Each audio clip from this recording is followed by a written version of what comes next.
Welcome to PCM Update, 4th week of April. What are these? What are these? What are these? I feel like I'm in a TARDIS. Not what are this? Yeah, we must spread our love to Jenna Marbles, who's just done one of her videos is her dog Kermit just asking the question, what are this? What are these human things? And she keeps on putting the dog up at different things and asking the question, what does a dog actually think of personal human things? Anyway, let's get into the show for this week. It's week 4 of April. I'm at Phil Campbell. I'm at PCM Creative. And this is Seller54 at Seller54 on Twitter. Topics.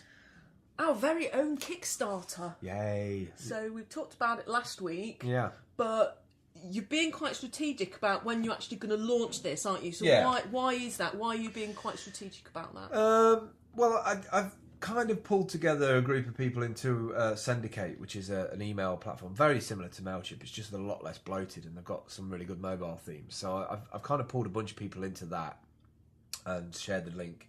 But also being aware of when people have got money, I'm going on the general demographic that people are getting paid monthly. And so we're nearly at the end of the month, but we're not quite there yet. So I'm kind of thinking that I should run it from the 1st to the 1st. That gives people time to get paid on the 26th, 27th, 28th of the month. And it's got more chance of them looking at the Kickstart campaign and going, okay, I can chuck 20 quid or whatever to it. And also, I want all the other areas to be done. So the piestreet.com website is just a holding page at the moment. So I want to have that with some more information on there and a video on there. So to kind of back it up. And I think the timing is about right because I think people are going to head away at the end of May and June on holiday. It's a 3-month campaign? No, it's a 30-day campaign. 30 days, so yeah. It's very, very tight, very strict. We're not asking for oodles of cash. We're only asking for 1,850. Yeah, the thing I love about the Pie Street project is it takes the focus away from the installation of the technology, right? And it actually becomes the portal to the content. And because the independents haven't had to pay for the equipment, it just becomes accessories in their shop, right? And then everything that goes on it, which is new, I think will have a different kind of attention and different value because they're not seeing the cost of the technology. I think that's a huge point, but I also think that one of the things that we do and we don't admit to is that we assume that our high street services are always going to be there. I just read a report this morning that Hovis has just shut their plant in Birmingham, laying off 500 people. They're not making bread at Hovis in Birmingham anymore. Gone. Like, and it's funny that you find out about stuff after things happen. And I look at the high street like... I love that shop, and I don't want to be another consumer that goes, oh shit, where's it gone? Well, we have to support them. I mean, it's a good point. I mean, towards Christmas, do Christmas cards, traipse down the street to the post office, and a couple of years ago, I went to the post office, and it wasn't there anymore. Yeah. And I was like, what happened to it? Where did that go? Oh, there was a restructuring and so many in the area got closed down. The nearest post office is 3 streets away. I was like, wow, okay. So this is basically just a way of helping them connect the digital. Disappear. The digital world is very, very busy right now because a lot of people are buying tablets and computers and getting on the internet, doing social and going, wow, this is amazing, and I can do things efficiently and order stuff. Yeah.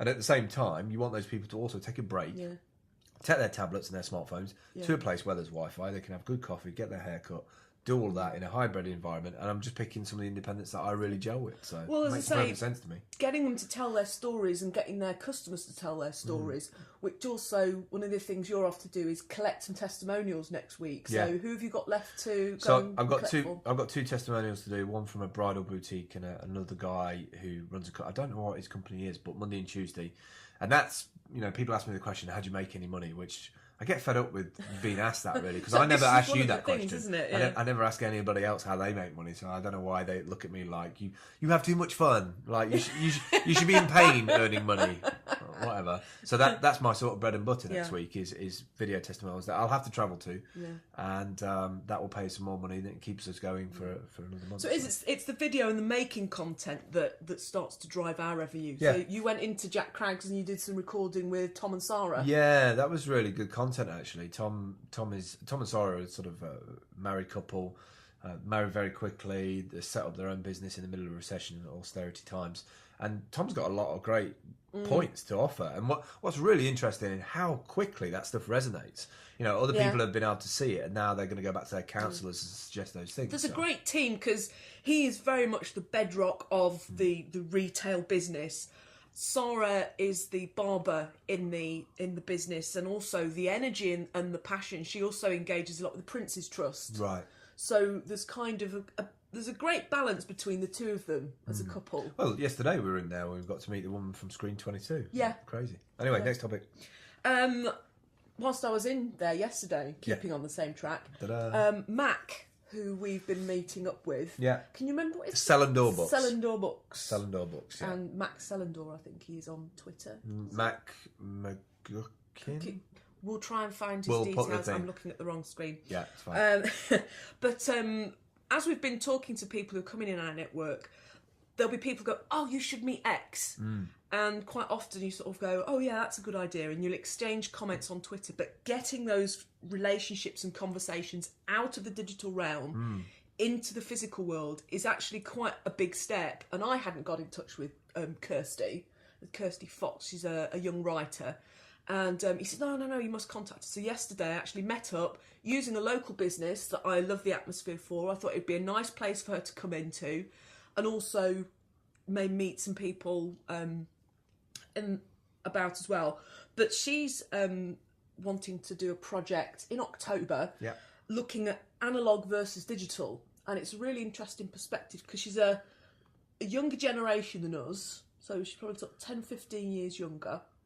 And has this sort of nostalgia that's just out of the reach of her generation of analogue technology, sort of LPs and vinyl and tapes and even CDs are seen as, this tactile experience. So I'm really looking forward to following up with that with her. I hope it brings up conversations about sustainability, though, because the reason why a lot of these things changed was pricing of distribution got expensive. Yeah. And I hope we don't lose sight of the fact that some of the efficiencies were based on cost, and the conversation about, well, what is a quality product? Yeah, I think as well it does bring up one of her points, which was how technology, especially with sound, the medium, whether it's tape or film or 35mm or vinyl records, is becoming a medium that artists want to specialise in the technique of creating through that. But she's wanting to do some workshops and finding that she can't do film and photo workshops because of the cost of the development fluid, because of getting hold of the tape and the physical mediums to do those things. So that's... kind of wish I'd not sold medium now, but there you go, never mind. It's just the way it goes, isn't it? Yeah, well, that was my time. Who has medium now? The guys from Twitter. Never mind. Right, next topic. Yeah, we're moving around. Next Friday will be... the open link for the beginning of is it another May. One? Cool. So that's going to continue some conversations, but look a little bit more focused at some of the independent projects that are taking off. Great. We popped in last night to NI, the Nottingham Institute. They're sort of a group that are looking to connect their own group of creatives with existing businesses. Yep. So there's sort of an internal networking going on there with the city. Yep. Also got quite interested about the street ambassadors. Yes, the Nottingham Bid ones. So Neil Fitcham, who donated the carpet for the Hockley fashion show. Right. I went and said, hey, can I come and have a chat to you about it? So I've had a really good chat with him, so I'm going to cut that together. You've got a video? Yeah, right. I've got a video. So cool. There's some interesting stuff coming out through that. Great. So I think we should finish off with... the launch next Tuesday of Secret Dinners. Yes. Marsha Smith, who was one of our speakers at TEDx Lace Market in November, wowed the crowd. I think she was in the top 3 of our poll. And she got some funding from Capital One. She's had some funding from a variety of different places. And she's doing amazing work. Yeah. I mean, amazing work. So she's doing Secret Dinners. So there is the Secret Kitchen Cafe, which is the overall banner. And the Secret Dinners project is open to everyone. It's social eating, but it's social eating between 4:30 and 6. And the idea is to bring in the end of school time mums and dads parents and guardians with their young kids of school age that might not necessarily at the moment get a proper evening meal or even lunchtime meal. So it's pay what you can, which I love that concept. Marsh is going to be getting surplus food from shops and organisations across the city and food banks, and just creating a one-off meal. So there's going to be no choice. It'll just be awesome Marsha food. And it's running all week onwards. Tuesday to Fridays.